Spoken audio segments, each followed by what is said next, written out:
Você talvez já tenha ouvido falar que uma boa memória é um dom. Bem, eu posso te afirmar que boa memória, na verdade, é uma habilidade. E como qualquer habilidade, ela pode ser desenvolvida. É isso que a gente vai falar hoje. Meu nome é Henrique Gilberto e esse é o canal O Apresentador.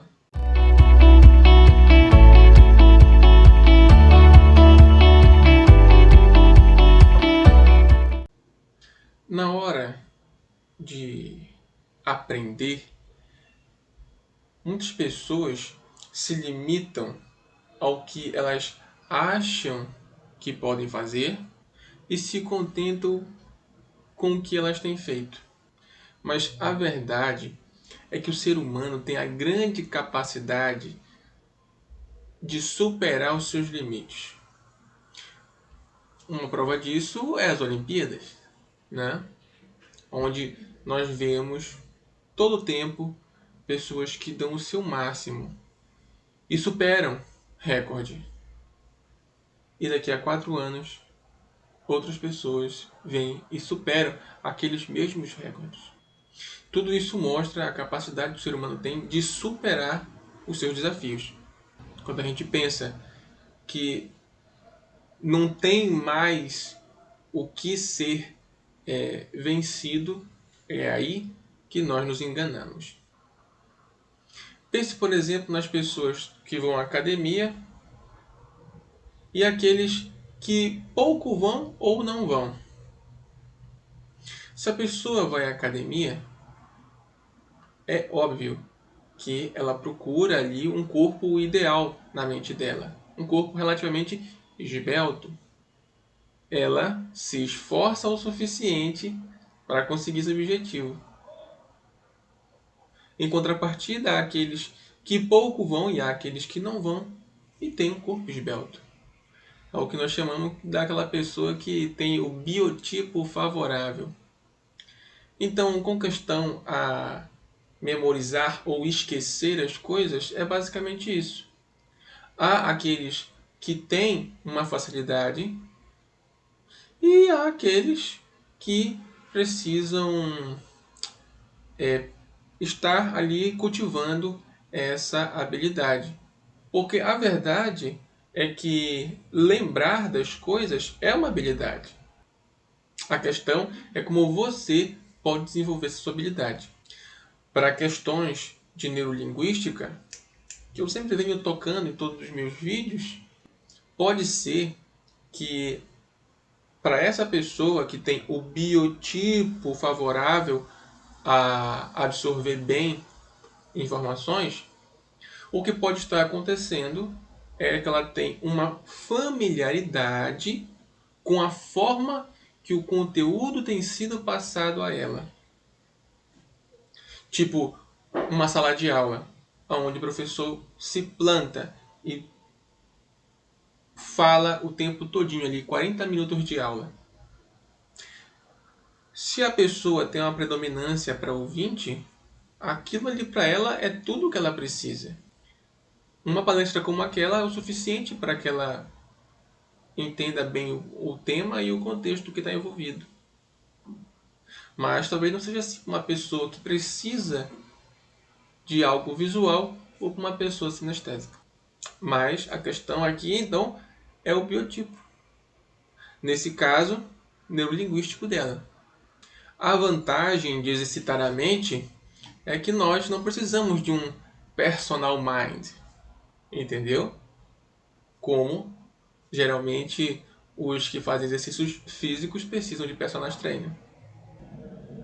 E o mais interessante é que a internet está cheia de sugestões, de dicas que podem ajudar você a melhorar a sua capacidade cognitiva para absorver informações, fazendo com que dessa forma você aprimore o seu grau de entendimento sobre determinado assunto, podendo assim absorver uma grande quantidade de informação usando os métodos certos. Sim, é isso que você ouviu, métodos certos. Porque a verdade é que não existe um método errado de você praticar a sua memória. Pelo menos eu nunca vi um método errado, uma coisa que não funcionasse. Tudo o que fazemos é uma forma de aprendizado. Então, método errado em si, eu não conheço, não com tanta precisão. Mas há, sim, inúmeras formas de você absorver informações, aprimorando, assim, a sua capacidade cognitiva, tanto para informações a qual você necessita durante ali um curto prazo, como informações que você talvez precise de uma forma mais duradoura. Curto prazo, talvez ali uma prova que será feita em poucos dias, ou uma apresentação, onde você tem poucos dias para preparar, ou uma memória de longo prazo, talvez para você fazer uma defesa de TCC, uma prova de concurso, Enem, vestibular, essas coisas. Eu digo isso porque eu mesmo já recebi propostas para dar palestras onde eu fui consultado às 10 horas da manhã e a palestra era às 18 horas da noite. Nesse caso, eu tinha 8 horas para estudá-la. Não 8 horas, né? Porque aí você ainda tem que pesquisar o conteúdo, né? Procurar um que atenda às suas expectativas para você poder abranger bem o tema. Depois, se aprofundar naquele tema, procurar obras de referência, sabe? Basicamente isso. Mas eu aceitei e fiz, e de certa forma não saiu ruim. E era um tema que eu realmente não tinha tanta familiaridade. Conhecia superficialmente, mas familiaridade, a ponto de você dar uma palestra assim, ajudando outros a entender esse ponto, aquele tema, realmente foi bem interessante. Mas o que fica muito evidente nisso é que quando se trata de absorver conteúdo de uma forma que você não se esqueça, são duas coisas que a gente deve levar em consideração. O quanto você já sabe sobre aquele tema e quanto tempo você tem para estudá-lo. O que você já sabe é muito importante.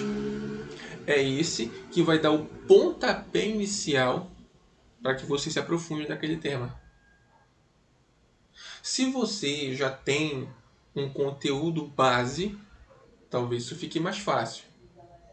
Se aquilo já foi dissertado alguma vez a você, se você já fez alguma anotação, ou simplesmente você suplementa o que você já tem com algum conteúdo que você pode encontrar na internet. Dessa forma, fica fácil você construir ali algo não tão ligado ao material que você já tem, tipo se for um trabalho de colégio, né, uma apresentação escolar ou universitária.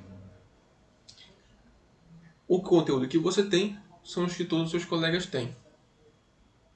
O nosso ideal é sempre agregar valor, gerar valor na mente dos nossos ouvintes. Então, se eu vou fazer essa apresentação no colégio, eu parto do princípio que o material que eu tenho, meus colegas também têm. A diferença é que eu vou explaná-lo, vou falar dele com mais clareza, vou me aprofundar muito mais. E meus colegas talvez tenham estudado ele ali superficialmente. De qualquer forma, o que fica claro é o quanto eu já sei sobre esse conteúdo. Se o que você encontra ali é o suficiente, tudo bem. Mas tente incrementar com alguma coisa. Isso ajuda muito no seu desenvolvimento do tema, na sua absorção. Absorção não. Absorção. Na sua absorção daquele conteúdo. Tá ok? E o tempo que você tem para estudar. Dependendo da quantidade de tempo que você tem, é necessário você traçar uma estratégia de estudo. onde você intercala ali o estudo e o descanso. Isso é muito importante e a gente vai tratar aqui. Mas alguns talvez digam, não, mas eu já tentei de tudo, já vi um monte de dicas, já tentei de tudo. Não, para mim realmente as coisas, eu tenho muita dificuldade de absorver. Na verdade não, porque dois fatores têm que ser levados em consideração. O que, o que você viu, sem dúvida, foram métodos multiaprendizagem. O que são métodos multiaprendizagem? É aquilo que funciona para todo mundo. Inclusive deve ter funcionado com você, só que não de forma tão significativa como você gostaria que fosse. E isso é normal. Mas como usar essa técnica multiaprendizagem de forma eficiente? Eu recomendo para você o nosso primeiro vídeo. Nosso primeiro vídeo tem justamente um tema sobre como potencializar a sua aprendizagem. É aprender para apresentar. Não podemos falar daquilo que não entendemos. Se não entendemos plenamente, não nos expressamos plenamente. Entendeu? Não somos claros nas ideias. Mas para você ser preciso, é necessário que você tenha o tempo suficiente para estudar isso daí. Ah, não, mas eu tenho TDA mesmo, eu tenho déficit mesmo de atenção. Tudo bem. Só que nesse caso, né, o TDA ele só é um diagnóstico de que determina que você tem uma dificuldade, e não a impossibilidade. É um certificado determinante de impossibilidade de aprendizado, de forma alguma. Tanto é que eu conheço pessoas que têm déficit de atenção, entretanto, sabem, tipo, escalações de times de futebol inteira.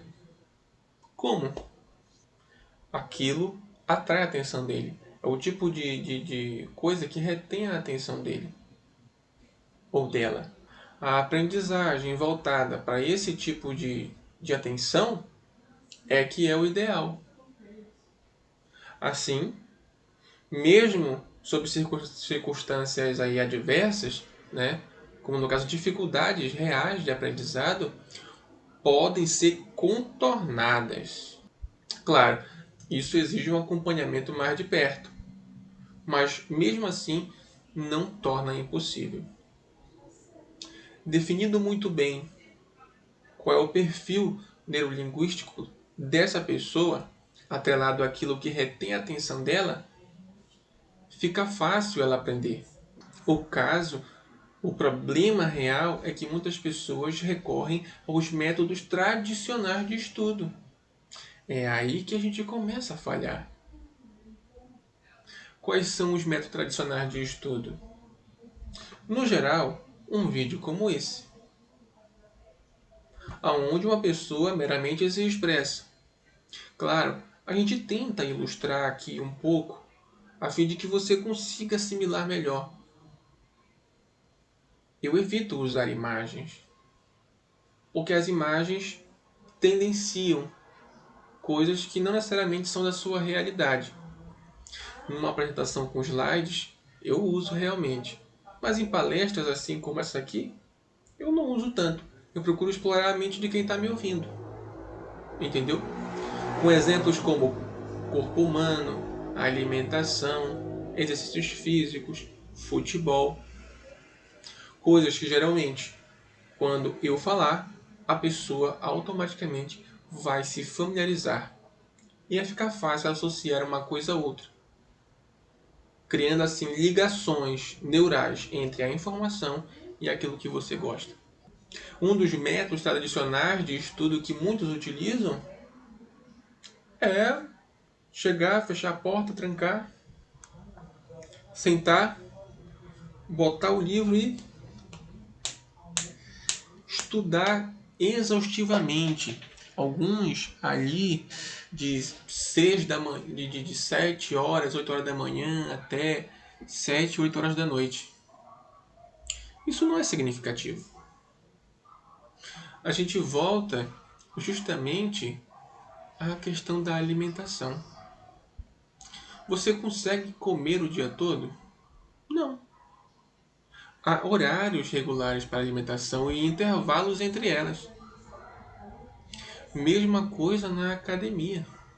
Você não chega na academia e malha em todos os aparelhos ali em 15 minutos e sai fora, sem descansar. Por quê? Primeiro, porque você não vai conseguir. E segundo, que se conseguir não surte efeito. Porque o corpo precisa do descanso. Depois de nos alimentar, precisamos descansar para facilitar a digestão, distribuição de vitaminas, minerais, né? Mesma coisa quando você vai à academia. Você precisa do descanso para o seu corpo poder você respirar e o sangue oxigenar a musculatura que foi exercitada, a fim de que você ou queime gordura ou ganhe massa. Depende do seu objetivo. Mas sempre tem que haver o descanso. Com o nosso cérebro não é diferente. Ah, não, claro.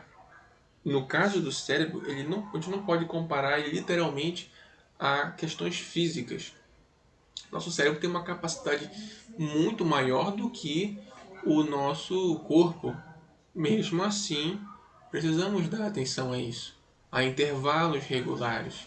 Isso é muito importante.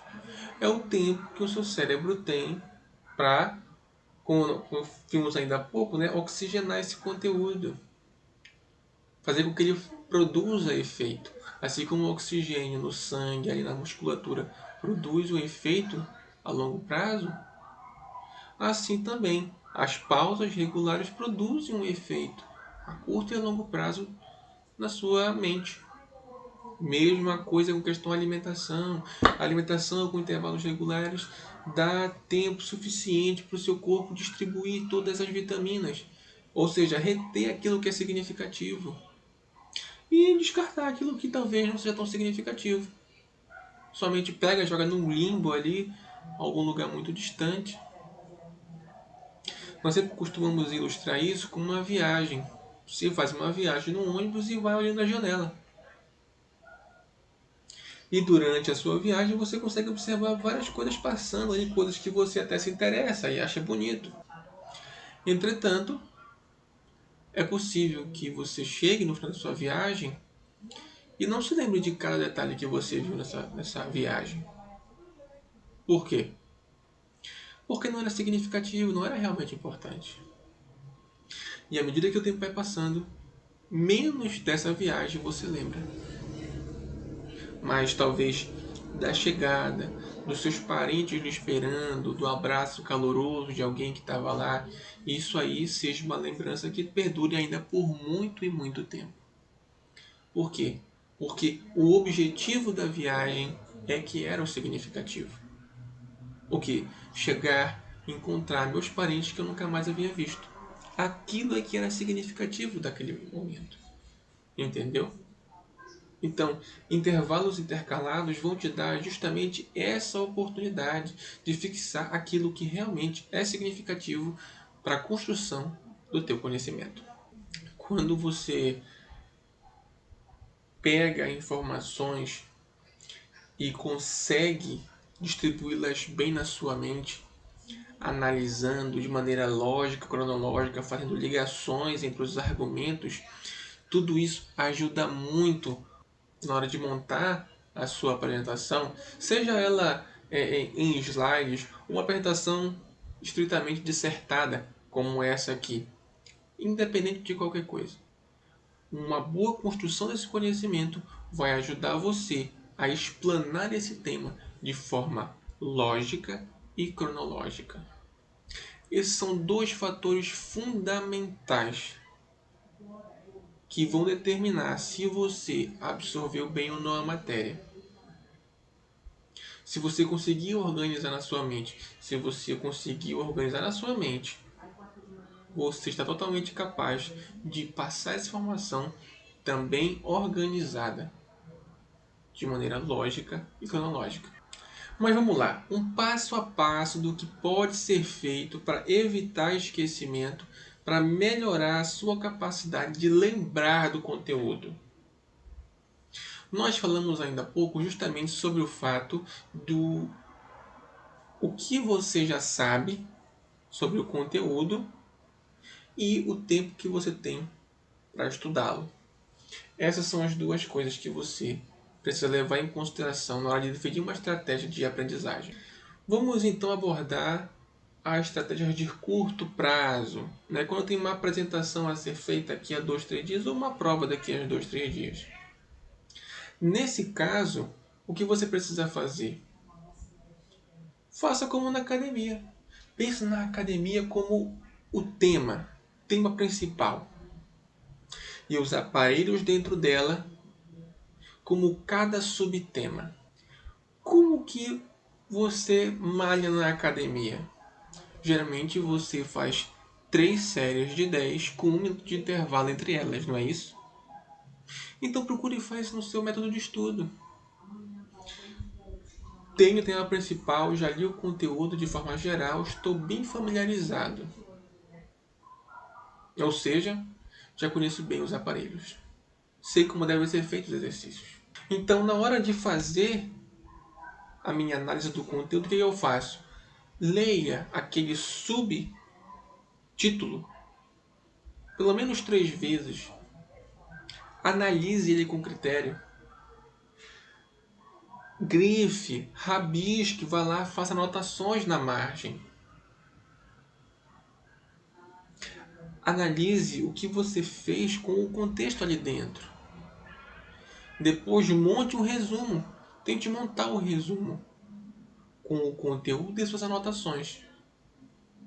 Sintetize isso de uma forma que você consiga resumir em no máximo 3 frases. 3 frases curtas ou uma frase longa.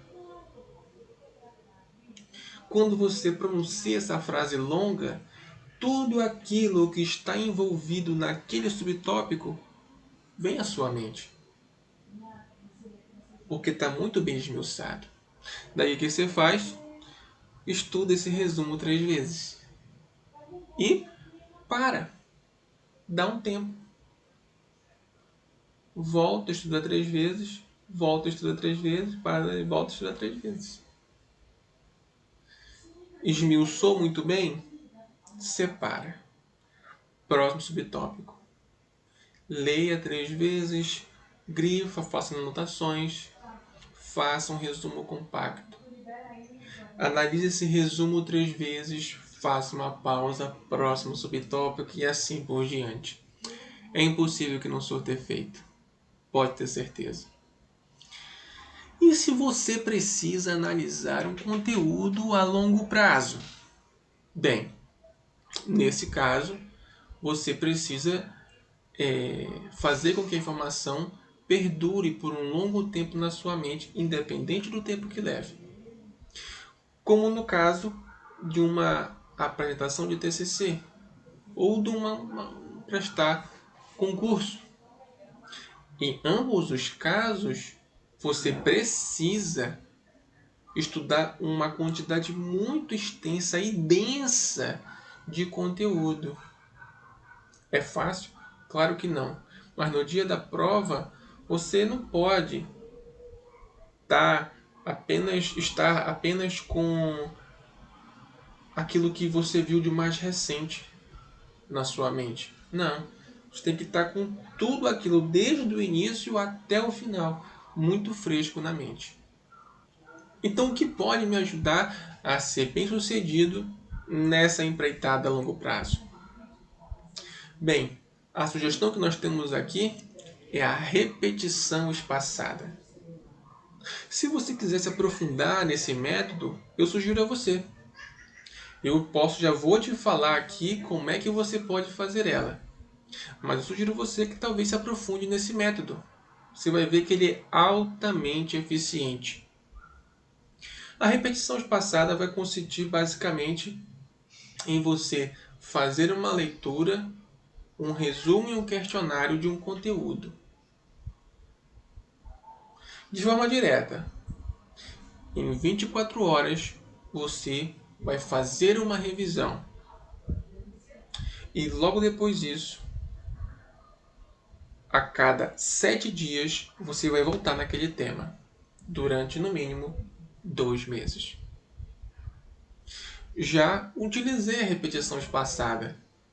Claro, foi num período menor, mas também eu tinha muito conteúdo. Foi 1 mês e 1 semana. E surte muito efeito. Muito efeito mesmo. Claro, exige um pouco de esforço e programação.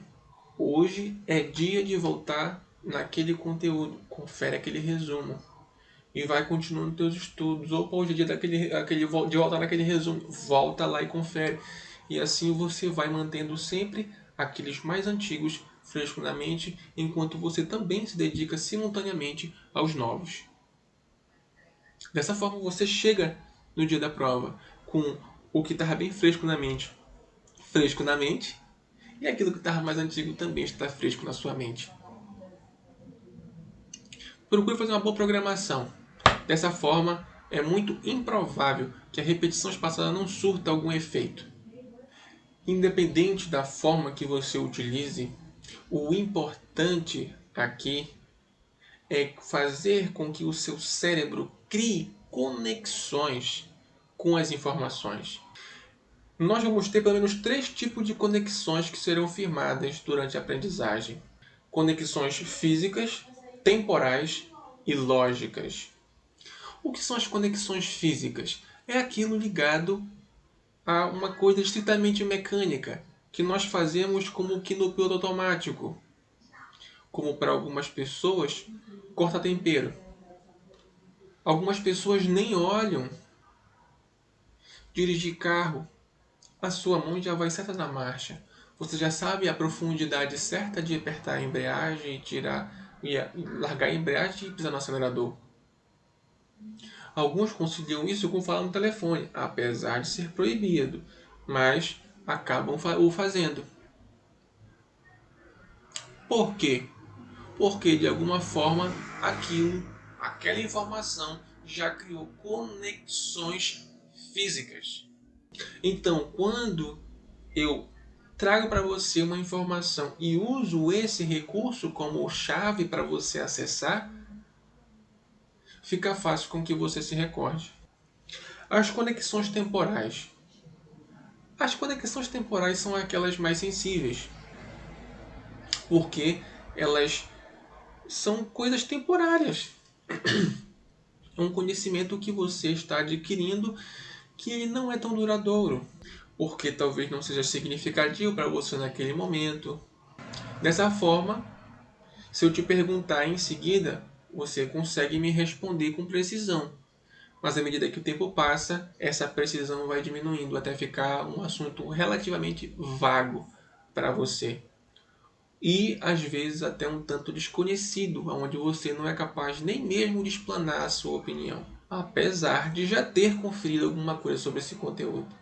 E por último, as melhores conexões, as conexões lógicas, que são aquelas que são intercaladas com multiligações, como a que a gente tenta fazer aqui, aonde uma coisa que preciso que vocês façam, eu ligo à academia, eu ligo a veículo, direção, eu ligo à alimentação, coisas que nós comumente fazemos, coisas automáticas, coisas óbvias, mas que tem uma pegada de identificação com o que nós estamos falando. Então, quando eu pedir para você, fica fácil você fazer. Assim como também, quando você for questionado, fica fácil você lembrar da informação. Na hora de fazer, quando bater aquela preguiça, você também vai lembrar o quanto aquilo é importante. O quanto é necessário que você siga a risca aquele método, senão você não será bem sucedido. Por isso, essas 2 sugestões são tão significativas.